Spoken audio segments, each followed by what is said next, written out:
Good afternoon, students. Let us start the lab class now. So today's experiment is two-stage RC coupled amplifier and its simulation using PSpice or using multisim or any other EDA software. So the aim is to simulate a two-stage BJT voltage series feedback amplifier and determination of the gain, frequency response, input and output impedances with and without feedback. In the theory course, you have already studied about the advantages of negative feedback, and that we will be seeing here now also. So brief theory is there. Later on, let me discuss the circuit diagram itself directly. This is most popular type of coupling as it provides excellent audio fidelity. In general, any audio amplifier requires 2 or 3 or 4 stage amplifiers. In the beginning, there will be pre-amplifier. Later on, there are high gain amplifiers at the output to drive the loudspeaker. As it is not possible to obtain high gain using a single stage, we go for multi-stage. But at times we make use of the negative feedback also for obtaining a larger bandwidth. So a coupling capacitor is used to connect output of the first stage to the input of the second stage. Resistances R1, R2, RE form biasing and stabilization network, as you already know. Emitter bypass capacitor offers low reactance paths to signal coupling. Capacitor transmits AC signal, blocks DC. So cascade stages amplify signal and overall gain is increased. Total gain is less than the product of the gain of individual stages. That is because of the negative feedback. For more gain, coupling is done and overall gain of 2 stages can be A equals A1 into A2. When AC signal is applied to the base of the transistor, its amplified output appears across the collector resistor RC. It is given to the second stage for further amplification and signal appears with more strength.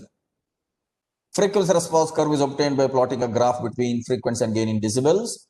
The gain is constant in mid-frequency range and gain decreases on both sides of the mid-frequency range. You have already studied in the theory class about the loss of gain in the lower frequency range as well as in the higher frequency range. The gain decreases in the low frequency range due to the coupling capacitor CC and at high frequency due to the junction capacitance CBE or the internal capacitance. The advantages of the RC coupled amplifiers are frequency response provides a constant gain over a wide frequency range, hence it is suitable for most audio applications. Circuit is simple and of lower cost, employs resistors and capacitors, becomes more compact with the upgrading technology as such.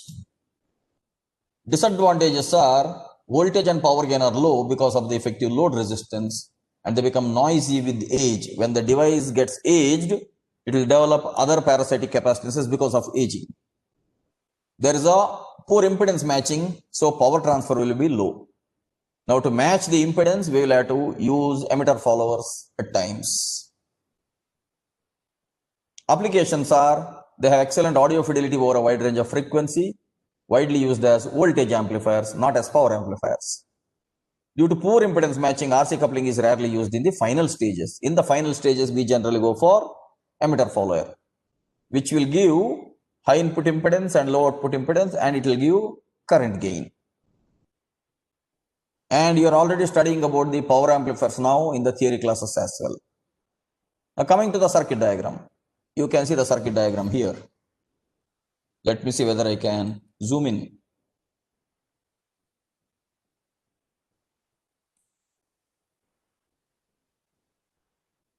Yes, now we can see it clearly.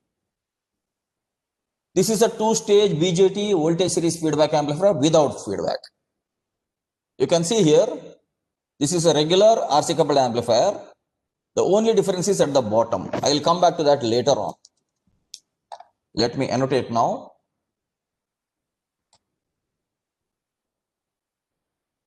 The only difference is here. Why is it so? Let us see later on.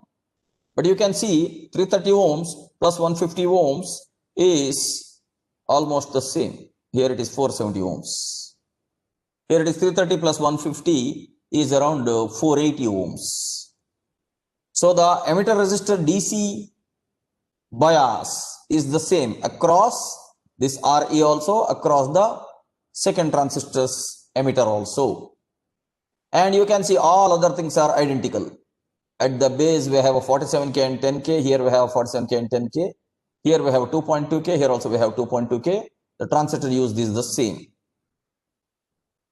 Now, why we do this split up? Later on I will tell you, because we are going to use this for connecting a feedback as such.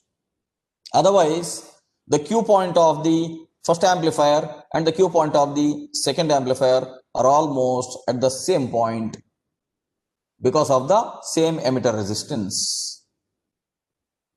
So let us say the first stage is giving a gain of 100, and let us say the second stage is giving a gain of 100. The total gain will be 10,000. 100 into 100, 10,000. So what you have to do is you have to connect all these components in PSpice, and then you have to plot the gain versus frequency response as you did with the RC coupled amplifier also. And you have to find out the gain and bandwidth of this particular circuit, which is without feedback. Now this is a two-stage amplifier. So we have to be careful here when we give input here. It is only 5 millivolts here. So 5 into 100 is 500 millivolts. 500 into 100. 500 millivolts is 0.5 volts. 0.5 volts into 100 is how much? 50 volts. Is it practically possible? Not possible. You can see this 5 millivolts. If the gain is 100, it becomes here 0.5 volts, right? Your output becomes 0.5 volts because the gain is 100. Here the gain is 100. 5 millivolts into 100 is 500 millivolts. So the output is 0.5 volts or 500 millivolts. 0.5 volts into 100, it is supposed to be 50 volts. So does it happen that way? Supply voltage is only 10 volts. How can there be output of 50 volts? So this is impossible here. As per the values given by me here as 100 and 100, we are supposed to get 50 volts. So the conclusion here is the gain will not be 100 at all in this case. You can find out on your own. Gain will not be 100, it will be lesser. Now there is one thing again, if at all the gain is more, you have to reduce the input voltage itself here. Otherwise at the output you will find a clipped waveform. You can see a 1K load resistor here. You will, if at all the gains of two stages are 100, total gain will be 10,000, and you will get a clipped waveform at the output because the output cannot exceed 10 volts peak to peak at all. So that way we have kept it purposefully as a simulation experiment for you to verify in many other ways. Otherwise, if you have to connect it as a discrete circuit, it will take you more effort, and at times you will get confused in connecting the springboards connections for each device. Whereas in PSpice, it is quite easy to just pick the component from the library, place it on the screen and make connections. For that matter, we have purposefully made it as a simulation experiment. Now this is the circuit with two-stage amplifiers without the feedback. And let us say you get a gain of around 60 to 80 dB. Imagine you get a gain of around 60 to 80 dB. Let us say this is around 30 dB, this is around 30 dB. In decibels, the gain is going to be added up, so it will be totally 60 dB. Let us say the first stage is going to give you 40 dB, second stage is going to give you 40 dB, 40 plus 40 is going to be 80 dB. And let us say this circuit is going to give a bandwidth of around 10 megahertz. Imagine that way. 80 dB gain and 10 megahertz bandwidth. Let us imagine that way. Now when you connect a negative feedback, gain will reduce, bandwidth will naturally increase, as we had already seen in the theory classes. Just to give a brief revision now, let me write a small diagram here.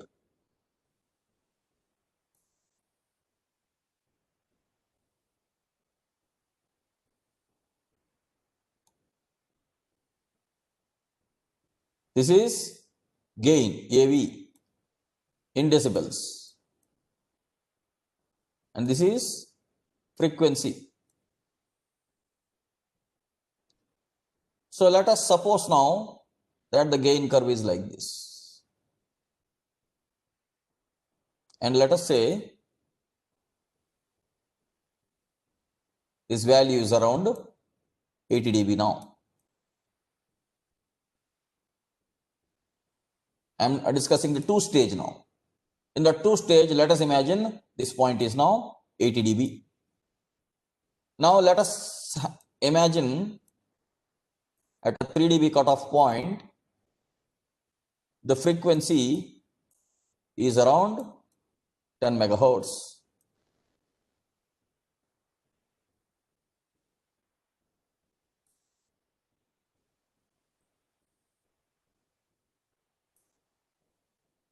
I am just giving a crude example. Bandwidth can be 10 megahertz and gain can be 80 dB. Now when we apply a negative feedback, the curve will come down now. Now because of the negative feedback, the gain will be reduced. So the curve will come down now. It will be somewhere here. Imagine this way. Now the gain may come down. Now the gain is now coming down. Let us say the gain is coming down to 40 dB. But now when you calculate the bandwidth here, you know that this frequency is in the log scale.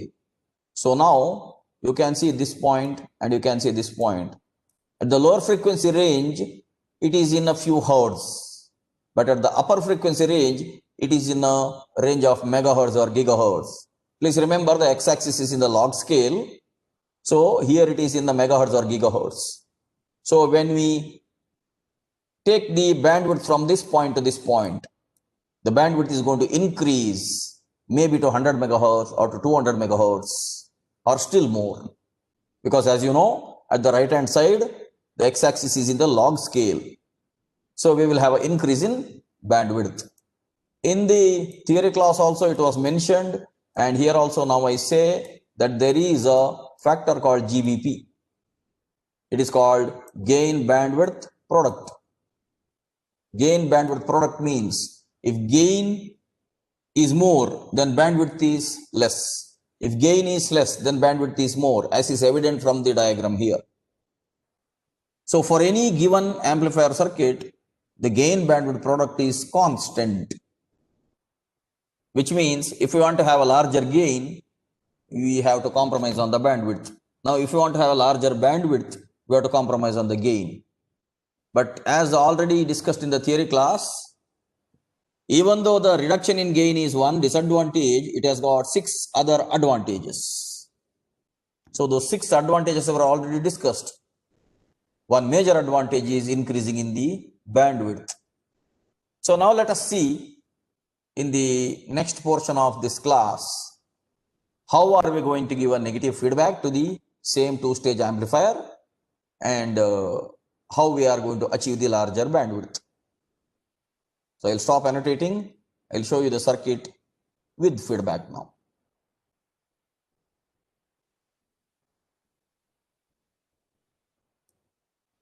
Now this is two-stage. Let me zoom out a little. Yeah. Two-stage voltage series feedback amplifier with feedback. You can see it is the same circuit now. It is the same circuit. What we have done is, from the output, we have taken one resistor 1K and we have connected at the junction of these two.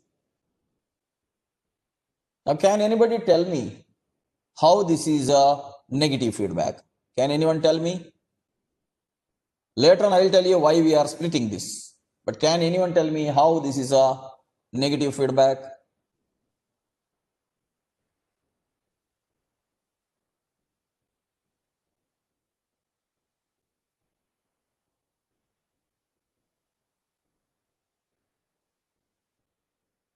There are 17 students in the class.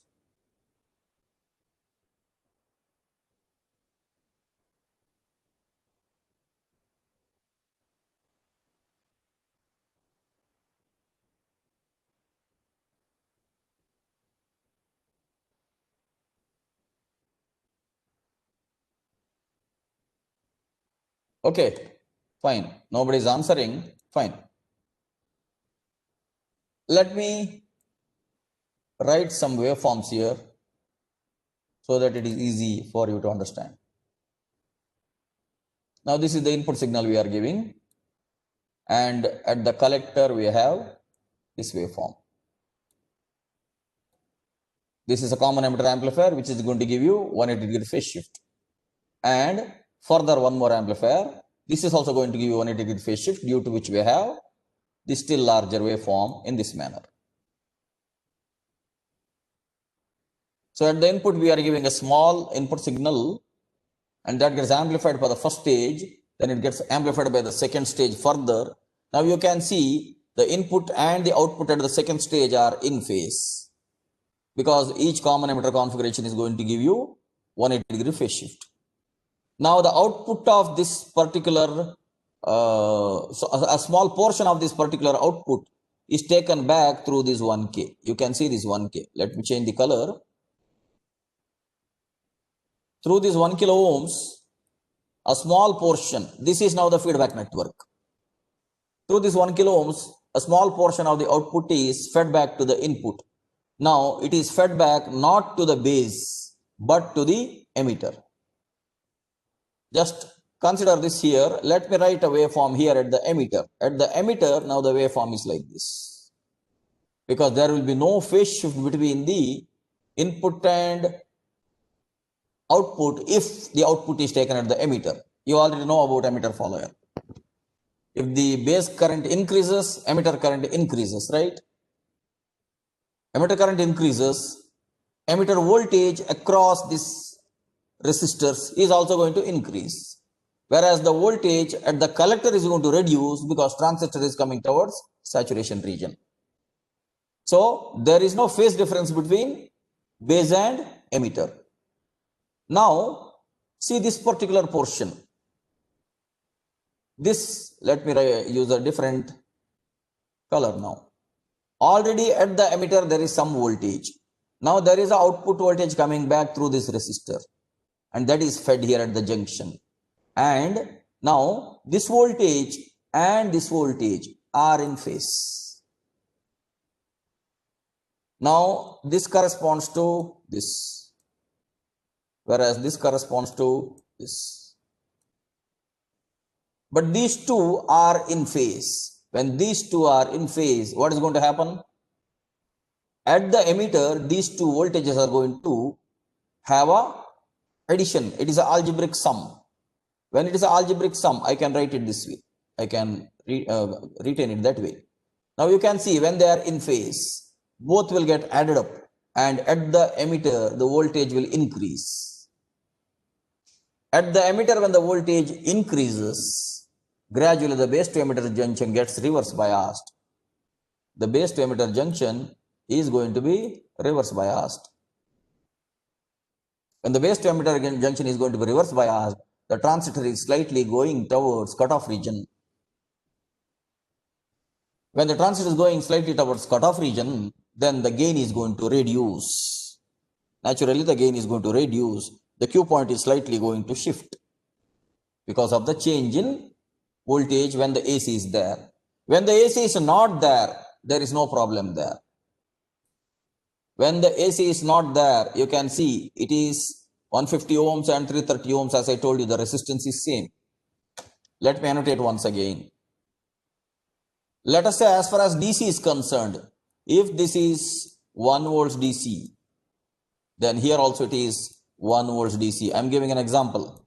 I am not accurately calculating, giving an example. Both emitters are at 1 volts DC only because the value of RE is the same. Only thing is, the bypass capacitor here is split here now. In the sense, the capacitance is connected only across this 150 ohm. It is not connected across the 330 ohms. This is our way of giving feedback. Now, in this way, when you give feedback, just a minute.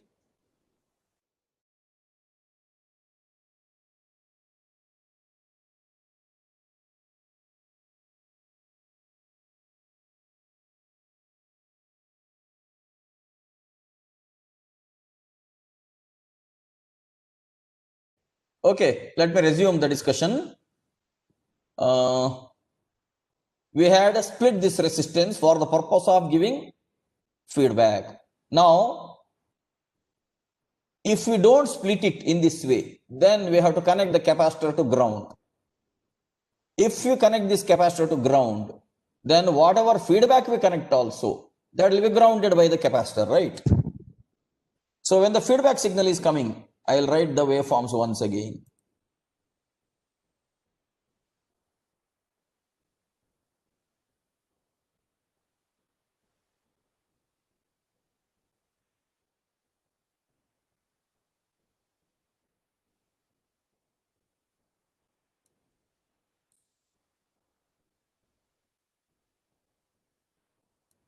Okay. Now, this is the waveform corresponding to the emitter. This is the waveform corresponding to the feedback signal. If this capacitor is directly connected to ground, all the signal will go to ground, just like the case of the second amplifier. Now we want to give a feedback. That is why we have split this resistance into two parts. Now across this 150 ohms, we are connecting this capacitor. So what happens is, when the signal comes here, you know that energy flows through the least resistant path. Now when the signal is coming here, this violet colored waveform, it is coming back from the output.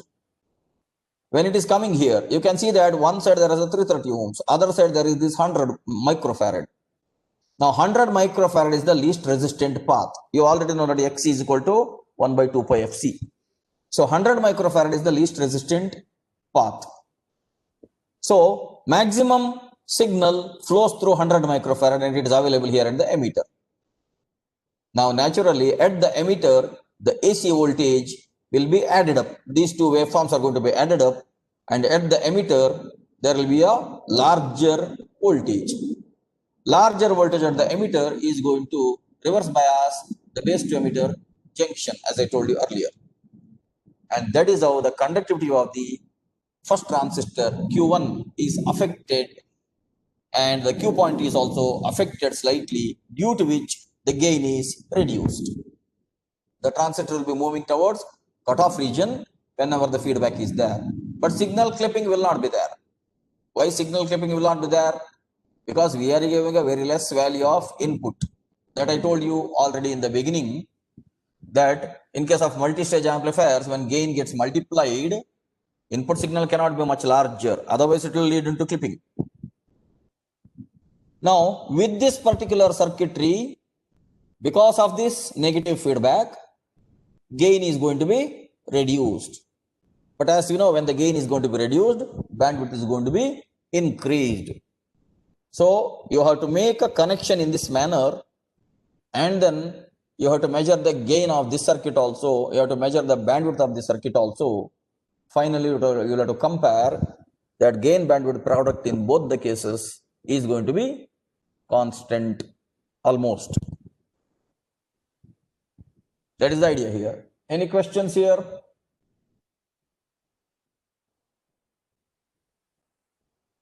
Students have any questions here?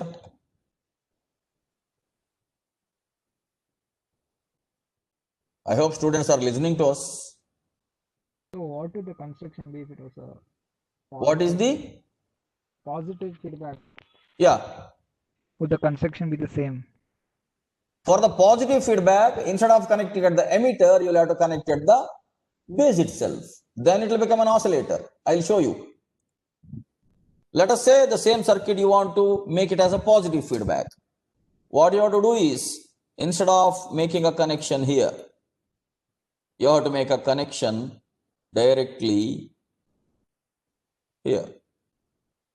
Let me annotate further and let me write neatly.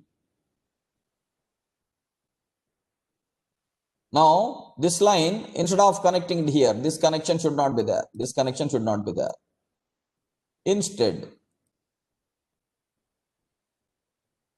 you can bring this line this way, bring this line this way, and you can connect one more small capacitor here if you want, or else the resistor is sufficient. Here already a capacitor is there, there's a DC here, you can see. at the collector of Q2, there is this DC, and that DC is also coming here. To some extent, that DC is going to affect our Q point also. So it is advisable that you should have a capacitor here also. You can try out all these things when you personally simulate. Whether with the capacitor is easy or without the capacitor is easy, you can try out. And you can connect one more capacitor here so as to have only AC feedback. Then you connect it here. Now if you connect it here, and this signal and this signal, they are in phase, right? So this signal is coming back here, and it is going to increase the value of the input signal. When it is going to increase, the circuit is going to become oscillator.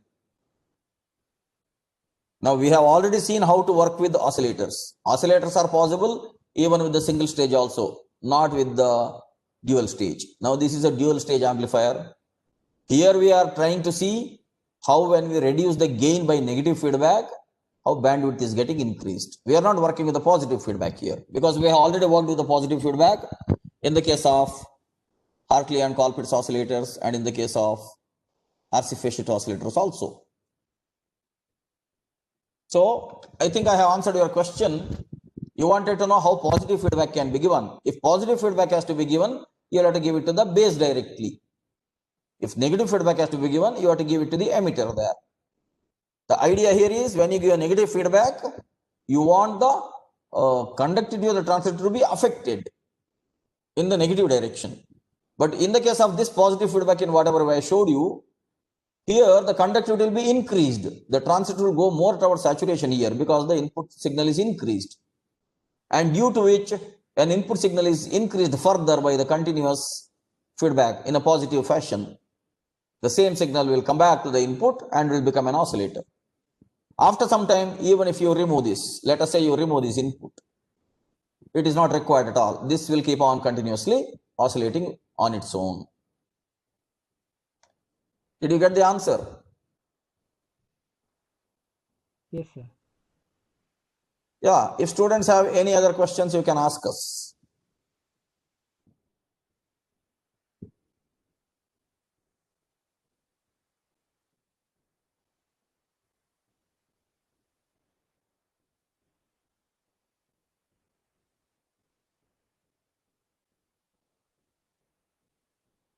Okay, I hope there are no other questions. Let me show you the waveforms now.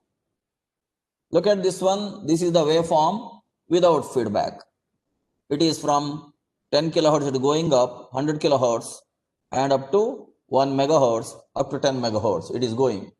This is without feedback. Now this is with feedback. You can see the difference here. Without feedback, now you can see the bandwidth is approximately, I can say, here the gain is, let me zoom in.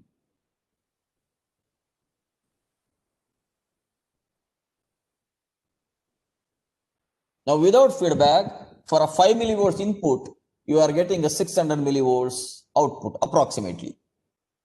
Approximately 600 millivolts output.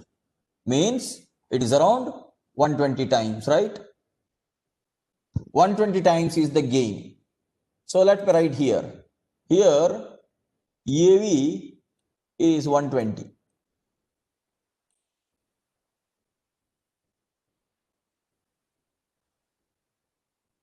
Now this is 600.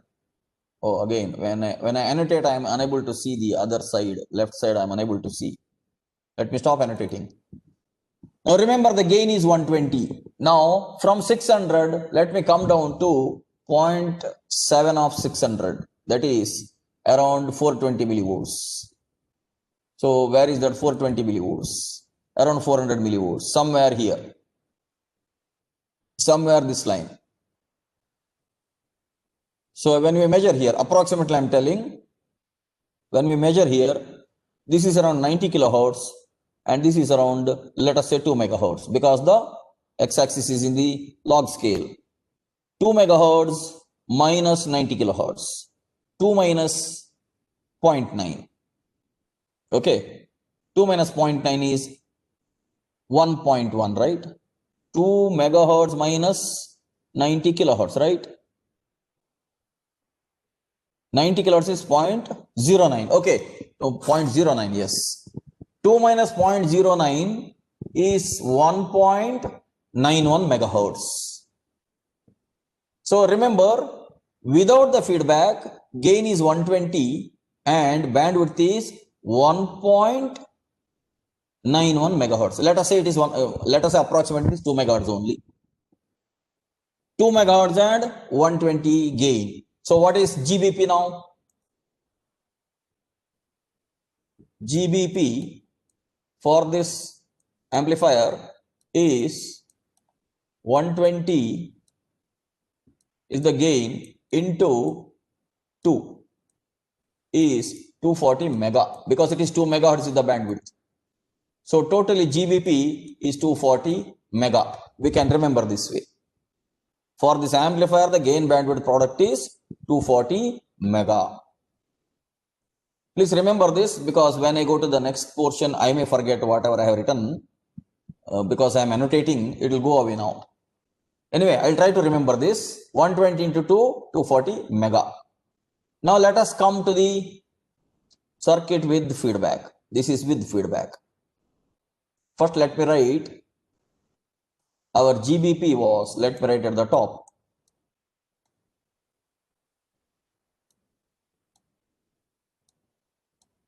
GBP was 240 mega. That is 120 was the gain and 2 megahertz was the bandwidth. Again, when I annotate, I am unable to see the x-axis. Let it be. Now look at this. Here the gain is how much? 5. Here it is around 18. 15, 16, 17, 18. Let us say approximately 20. 20 by 5 is only 4. Here the gain is 4. Gain became 4. What about the bandwidth? Now we have to come from 18 into 0.7. Let us say approximately around 14 millivolts. Let us say 15 here. So at 15, somewhere around, let us say 80 kilohertz here. Approximately 80 or 60 kilohertz. And here somewhere around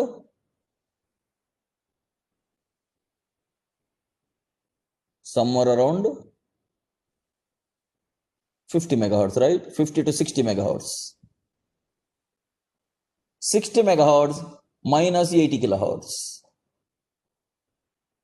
We can take it as 60 itself. It is somewhere around 60 megahertz. In the previous case, our bandwidth was around 2 megahertz. Here the bandwidth is around 60 megahertz. So let us see what is the GBP in this case. GBP here is, gain is now 4. Gain is now 4 and it is 60. So yeah, we are getting 240 mega. So you can see that way gain bandwidth product is constant now.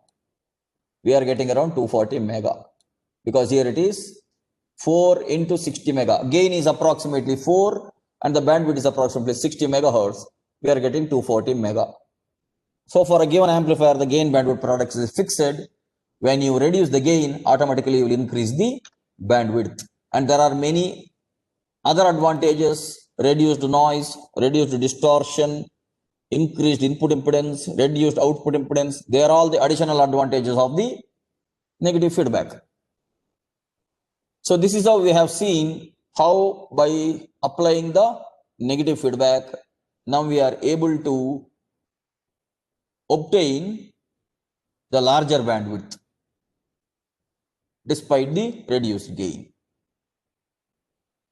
So the procedure I have already told you, and you will have to measure the input impedance with feedback and without feedback, output impedance with feedback, without feedback.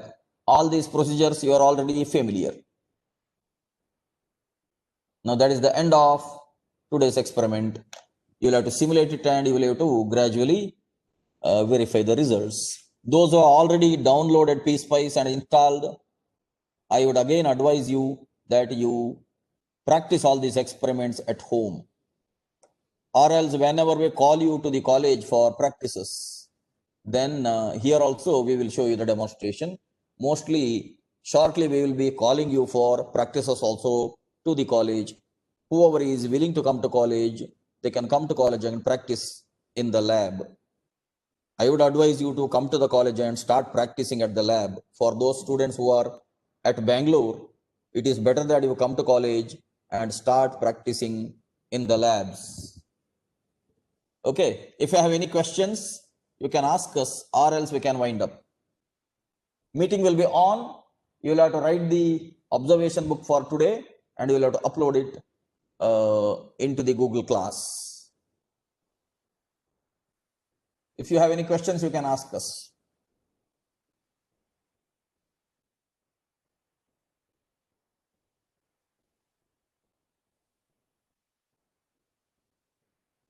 Prithviraj sir?